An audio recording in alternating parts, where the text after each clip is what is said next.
Hello दोस्तों। स्वागत है आपका मेरे चैनल इन्वेस्टिंग विद शिवम में। इस वीडियो में मैं आपको बहुत ही आसान सा तरीका बताऊंगा जिससे आप स्टॉक मार्केट में इन्वेस्ट कर सकते हैं। बहुत सारे तरीके होते हैं स्टॉक मार्केट में इन्वेस्ट करने का।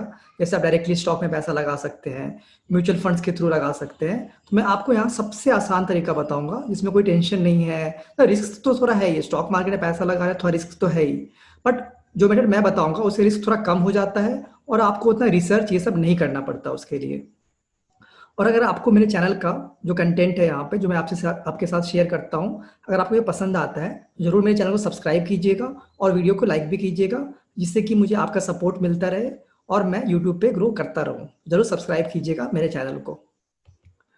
तो देखिए, मैंने जैसे आपको बताया बहुत सारे डिफरेंट वेज होते हैं जिससे आप स्टॉक मार्केट में इन्वेस्ट कर सकते हैं। सबसे आसान, सॉरी सबसे आसान नहीं, सबसे टफ तरीका होता है डायरेक्ट मतलब स्टॉक्स में पैसा लगाना। मतलब आपने स्टॉक को रिसर्च किया, एनालाइज किया, जैसे रिलायंस, एचडीएफसी बैंक, फिर उसमें पैसा लगाया और उसको आपको हमेशा देखते रहना होगा कैसे परफॉर्म कर रही है। ये सबसे टफ तरीका होता है, इसके लिए बहुत नॉलेज भी चाहिए।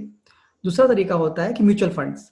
इसमें आप क्या करते हैं, अपना पैसा आप फंड्स को दे देते हैं जिसमें फंड मैनेजर्स होते हैं और वो स्टॉक्स में पैसा लगाते हैं आपके लिए। और आपको उतना टेंशन नहीं लेना होता है कि वो कौन से स्टॉक्स में लगा रहे हैं, क्या कर रहे हैं। आपको बस ज़्यादा रिटर्न से मतलब होता है।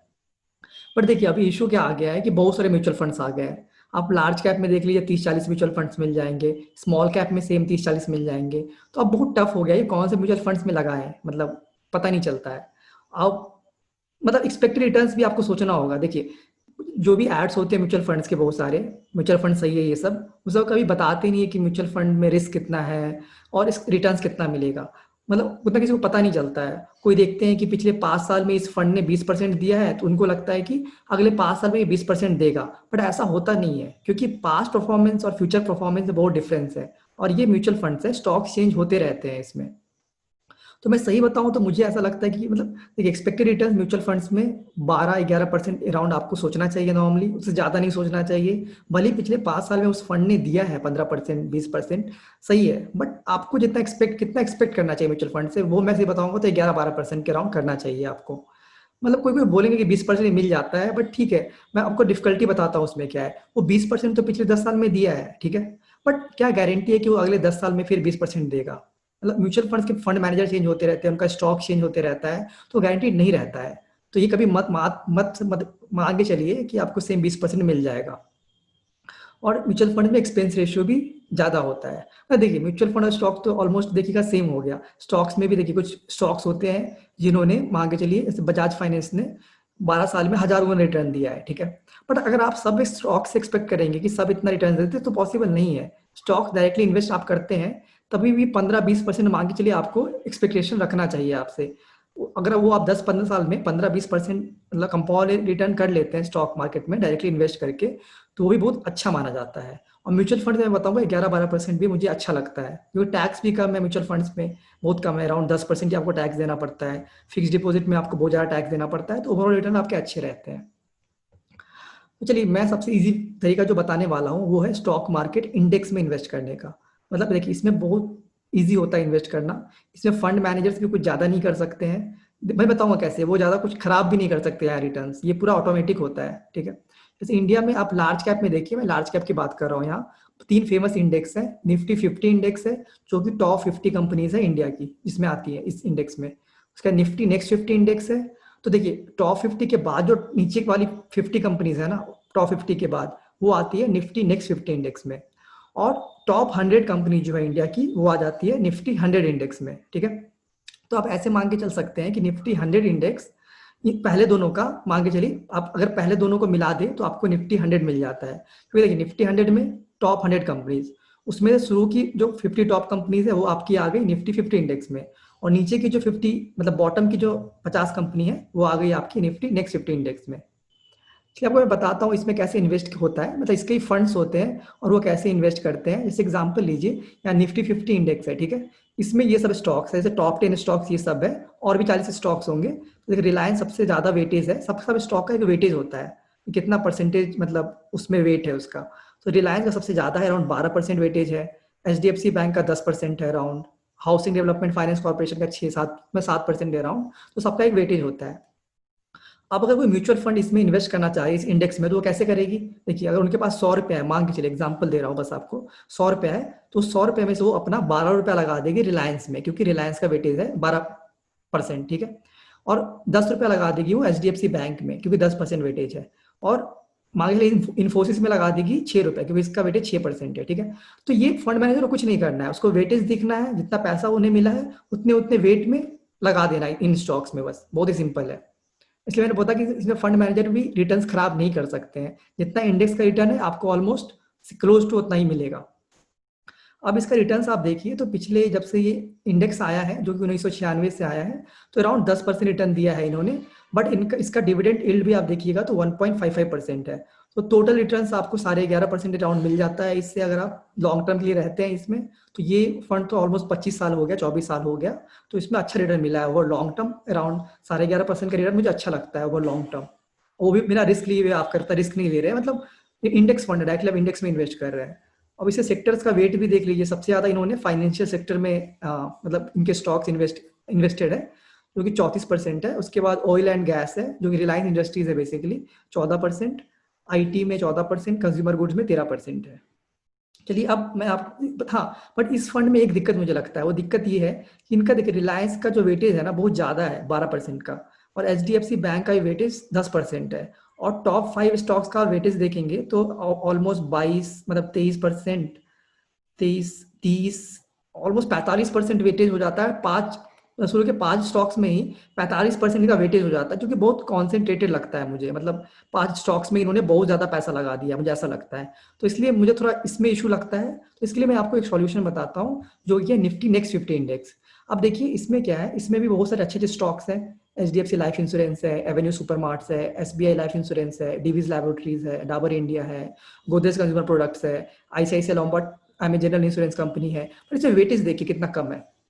HDFC लाइफ इंश्योरेंस का अराउंड 5% है, जो कि मुझे सही लगता है। 5% इन्वेस्ट करना एक स्टॉक में सही है। 10%, 12% मुझे बहुत ज्यादा लगता है।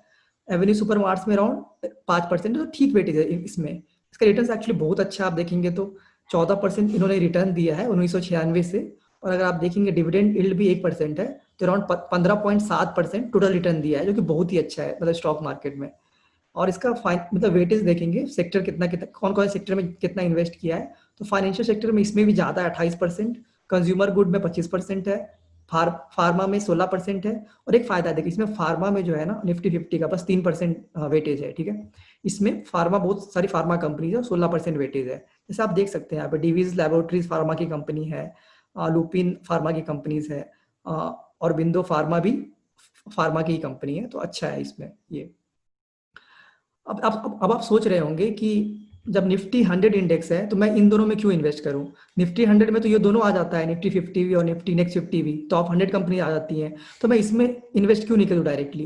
मैं रीजन बताता हूँ। देखिए इसमें भी इशू यही है ना, इसमें भी रिलायंस का वेटेज बहुत ज्यादा है, 10%, और HDFC बैंक का 9% है। और टोटल टॉप 5 का स्टॉक्स का वेटेज देखेंगे ना, इसमें भी बहुत ज्यादा हो जाता है, अराउंड 20, 30, अराउंड 35% हो जाता है आपको टॉप 5 स्टॉक का ही वेटेज, जो कि मुझे बहुत ज्यादा लगता है। तो इसलिए मैं इसमें नहीं, फिर देखिए इसका रिटर्न बहुत अच्छा है। अराउंड ओवरऑल रिटर्न देखिए 16% है, जो 2005 से ये आया हुआ है, और 16% रिटर्न दिया है, जो कि बहुत ही अच्छा है। बट ये डिफरेंस भी देखिए, वो 1996 से है और ये 2005 से है, तो इसका थोड़ा हाई रिटर्न रहेगा ही, इसलिए थोड़ा ज्यादा है इसका। बट अगर आप इसको भी 25 साल, मतलब इसको भी 25 साल बाद देखिएगा अगर, तो मुझे इसका भी लगता है अराउंड 14-13% ही रहेगा मेरे अनुसार से। इसका सेक्टर वेटेज भी देख सकते हैं, सेम ही ऑलमोस्ट, फाइनेंशियल में 33 है, कंज्यूमर गुड्स में 15 है, ऑयल एंड गैस में 13 है। तो चलिए अब मैं आपको बताता हूँ कि मैं कौन सा तरीका फॉलो करता हूँ इंडेक्स फंड में इन्वेस्ट करने का, और आप भी कर सकते हैं, ये वाला अच्छा अच्छा रहता है ये वाला। तो मैं क्या करता हूँ, जैसे 10,000 का SIP कर रहा हूँ पर मंथ, तो 5,000 में SIP कर देता हूँ निफ्टी 50 इंडेक्स में, और 5,000 कर देता हूँ मैं निफ्टी नेक्स्ट 50 इंडेक्स में। तो दोनों में इक्वली डिवाइड करके मैं इन्वेस्ट कर देता हूँ। अब देखिए निफ्टी 50 का अगर रिटर्न देखेंगे तो अराउंड 11% है over long term. Nifty next 50 का 13% है, मतलब वहां अराउंड 14 था, मैं थोड़ा कम ही लेता हूँ, 13% मान के चलता हूँ। और अगर एवरेज लेंगे आप इन दोनों का, तो अराउंड आपको 12% रिटर्न मिल जाएगा, जो कि मैं कहता हूँ कि आपको एक्सपेक्ट करना चाहिए म्यूचुअल फंड और स्टॉक मार्केट से ओवर द लॉन्ग टर्म। अगर आप डायरेक्टली स्टॉक से इन्वेस्ट कर रहे हैं तो ठीक है, आप अपना टारगेट 15-20% रख सकते हैं। बट अगर आप म्यूचुअल फंड के थ्रू कर रहे हैं तो आपको 12%, 11% रखना चाहिए एक्सपेक्टेशन। अब देखिए अब मैंने क्या किया, एग्जांपल दे रहा हूँ, आपको रिटर्न कैसा मिल सकता है। देखिए अगर अब मान के लिए आप बस 10,000 रुपये ही एसआईपी करते हैं, ठीक है, 10 साल के लिए, 5,000 निफ्टी 50 में और 5,000 निफ्टी नेक्स्ट 50 में, और आपका ओवरऑल एवरेज रिटर्न अराउंड 12% रहेगा, ठीक है, ये मैं लेके चलता हूँ। तो टोटल इन्वेस्टमेंट आपने किया 10 साल में 12 लाख, मतलब 12 लाख आपने लगाए एसआईपी करके इन दोनों फंड्स में, मतलब 6 लाख एक में और 6 लाख दूसरे में, और टोटल रिटर्न आपको मिल गया 22 लाख, मतलब 10 साल बाद आपका 12 लाख बन गया 22 लाख, जो कि ऑलमोस्ट 2 गुना हो गया। तो चलिए 10 साल के लिए था। अब क्या करते हैं, 15 साल के लिए कर देते हैं, ठीक है। 15 साल में आप एसआईपी कंटिन्यू करते हैं तो टोटल आपका इन्वेस्टमेंट अमाउंट बन जाता है 18 लाख, और टोटल वर्थ आपका बन जाता है 48 लैक्स, मतलब ऑलमोस्ट मान के चलिए कि क्लोज, पूरा भी 3 गुना नहीं हुआ है, बट क्लोज टू 3 गुना हो गया है मान के चलिए 15 साल। बट देखिए अगर आप स्टॉक मार्केट में इन्वेस्ट करते हैं ना, तो इसमें पावर ऑफ कंपाउंडिंग आ जाता है। अब जितना ज्यादा टाइम तक स्टॉक मार्केट में रहते हैं ना, उतना ज्यादा रिटर्न आपका बढ़ते रहता है। एग्जांपल देखिए, अब अगर आप 20 साल के लिए रह जाते हैं, एसआईपी करते रहते हैं, टोटल अमाउंट आपका हो गया 24 लाख, ठीक है। बट आपका टोटल रिटर्न देखिए, टोटल फाइनल अमाउंट आपका 1 करोड़ बन गया, मतलब 24 लाख का इन्वेस्टमेंट, मतलब एसआईपी जो आप कर रहे थे 20 साल के लिए, वो अब बन गया ऑलमोस्ट 1 करोड़, मतलब ऑलमोस्ट 4 गुना बन गया। आप देखेंगे पैसा आपका, तो 24 लाख से आप मतलब 1 करोड़ कमा लिए, मतलब टोटल लास्ट तक। तो वही फायदा होता है। अब चलिए और थोड़ा ज्यादा मान के चलिए 30 साल कर देते हैं, क्योंकि अगर आप बहुत, आपका एज बहुत यंग है, जैसे आप 20-25 साल के ही हैं अभी या 30 साल के हैं, तो 30 साल भी आप कर सकते हैं। बट हाँ, आपका एज अगर 50 है 60 है तो 30 साल बहुत ज्यादा हो जाता है उसके लिए। तो अगर 30 साल तक आप रहते हैं, टोटल इन्वेस्टमेंट आपका हो गया 36 लाख, इसमें 18 लाख होगा आपका निफ्टी 50 में और 18 लाख होगा निफ्टी नेक्स्ट 50 में। टोटल वर्थ आपका हो गया 3 करोड़, मतलब आपका पैसा ऑलमोस्ट 9-10 गुना हो गया, मतलब 30 साल में। आप देख सकते हैं कैसे कैसे इतना फास्ट बढ़ते जा रहा है, जैसे जैसे आप लॉन्ग, मतलब अगर आपका टाइम जो है बढ़ते जा रहा है, रिटर्न भी वैसे ही बढ़ते जा रहे हैं आपके, ओवरऑल देखेंगे तो।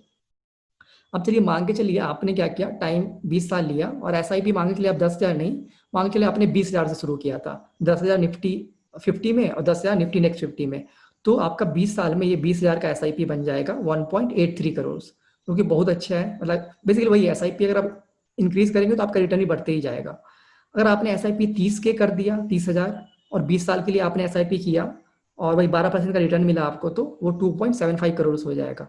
देखिए आप 10,000 से ही अगर आप 20 साल तक करेंगे 10,000 का ही एसआईपी, तो 20 साल में वो ऑलमोस्ट 1 करोड़ हो जाएगा, बहुत ही सिंपल तरीके से। दोनों इंडेक्स में आपको इन्वेस्ट करके मिल जाएगा 1 करोड़ ऑलमोस्ट, आप देखेंगे तो। चलिए आपको मैं इंडेक्स फंड्स भी बता दूं इसमें आप इन्वेस्ट कर सकते हैं। सो मैं तो बता तो दिया इंडेक्स ये दोनों है, बस फंड्स कौन सा इसमें आप इन्वेस्ट करेंगे। सो देखिए मुझे सबसे अच्छा ये दोनों लगता है, और मैं खुद इन्वेस्ट करता हूँ इन दोनों फंड्स में। वो है यूटीआई निफ्टी 50 इंडेक्स फंड, और यूटीआई का ही निफ्टी नेक्स्ट 50 इंडेक्स फंड। सो दोनों यूटीआई का ही है। एक का नाम निफ्टी 50, बेसिकली पहला जो फंड है यहाँ पे, ये निफ्टी 50 इंडेक्स में इन्वेस्ट कर रहा है, इंडिया की टॉप 50 कंपनीज में। और दूसरा जो फंड है ये निफ्टी नेक्स्ट 50 है, मतलब टॉप 100 में से नीचे वाली 50 कंपनीज में इन्वेस्ट कर रहा है। और इन दोनों फंड्स में फायदा क्या है, और भी फंड्स हैं मतलब मार्केट में, बट मुझे ये दोनों अच्छा लगता है क्योंकि इन दोनों का एक्सपेंस रेशियो बहुत कम है और लो ट्रैकिंग एरर है। ट्रैकिंग एरर क्या होता है कि देखिए इंडेक्स का जो रिटर्न होता है ना, तो ये सब जो फंड्स है एग्जैक्टली सेम नहीं दे पाती है। जैसे कि आपने देखा होगा निफ्टी 50 इंडेक्स ने 11% रिटर्न दिया, तो देखिए ये जो फंड है एग्जैक्टली 11% नहीं देगी, बट हाँ 10 पॉइंट मान के चलिए 7% या 10.8% दे देगी आपको, मान के चलिए लॉन्ग टर्म में सेम रहेगा, ऑलमोस्ट थोड़ा सा डिफरेंस रहता है। तो ये ट्रैकिंग एरर सबका होता है, सब फंड्स में थोड़ा ट्रैकिंग एरर तो होता ही है इंडेक्स फंड में, तो इसमें भी सबसे कम इसका है, इन दोनों फंड्स का है, इसलिए मैं आपको ये रिकमेंड कर रहा हूँ। और मुझे मतलब मैं भी इन्वेस्टेड हूँ इन दोनों फंड्स में, और इस मुझे फायदा भी होता है। इंडेक्स फंड में क्या होता है कि अगर मैं इन्वेस्ट करता हूँ तो मैं अपने जो, देखिए मैं डायरेक्ट स्टॉक्स में भी इन्वेस्ट कर रहा हूँ और इसमें भी कर रहा हूँ, तो मैं कंपेयर कर सकता हूँ दोनों का रिटर्न, डायरेक्ट स्टॉक में कितना रिटर्न मिल रहा है और इंडेक्स फंड में कितना मिल रहा है। अगर इंडेक्स फंड मुझे ज्यादा दे रही है मान लीजिए 10 साल में, तो मैं बहुत खराब कर रहा हूँ डायरेक्ट स्टॉक में इन्वेस्टमेंट ना, क्योंकि मेरा डायरेक्ट स्टॉक्स का इन्वेस्टमेंट अगर खराब दे रहा है इंडेक्स फंड से, तो ऑफकोर्स मैं बहुत खराब कर रहा हूँ, क्यों ना मैं डायरेक्टली इंडेक्स फंड में ही कर दूँ। तो वो भी मुझे पता चल जाता है ओवर द लॉन्ग टर्म। तो ये दोनों मुझे इंडेक्स फंड बहुत अच्छे लगते हैं, और आप भी देख सकते हैं इंडेक्स फंड्स को अगर आपको मन हो तो। और मुझे सबसे सबसे सिंपल तरीका लगता है स्टॉक मार्केट में इन्वेस्ट करने का, क्योंकि यहाँ पे ये सब इंडेक्स में डायरेक्टली इन्वेस्ट कर रहे हैं, फंड मैनेजर कुछ कर नहीं सकते यहाँ पे। अगर एक्टिव म्यूचुअल फंड है, इनको पैसिव म्यूचुअल फंड्स कहते हैं, क्योंकि यहाँ पे कुछ करना नहीं है। स्टॉक अगर देखिए जो निफ्टी 50 कंपनी है, 50 टॉप कंपनी, कोई कंपनी खराब करेगी तो वो खुद बाहर चली जाएगी उससे, और कोई अच्छी कंपनी अंदर आ जाएगी, वो खुद होते रहता है। फंड मैनेजर को कुछ नहीं करना पड़ता है, फंड मैनेजर को बस देखना होता है सबका वेटेज कितना है स्टॉक्स का परसेंटेज में, उतना पैसा सब में लगा देना है, बस इतना ही है। तो वो मुझे बहुत अच्छा लगता है इसमें। तो इस वीडियो के लिए इतना ही। और अगर आपको कोई आपको सब सवाल पूछना हो तो आप कमेंट में जरूर पूछ सकते हैं मुझसे। और इस वीडियो के लिए इतना ही। धन्यवाद।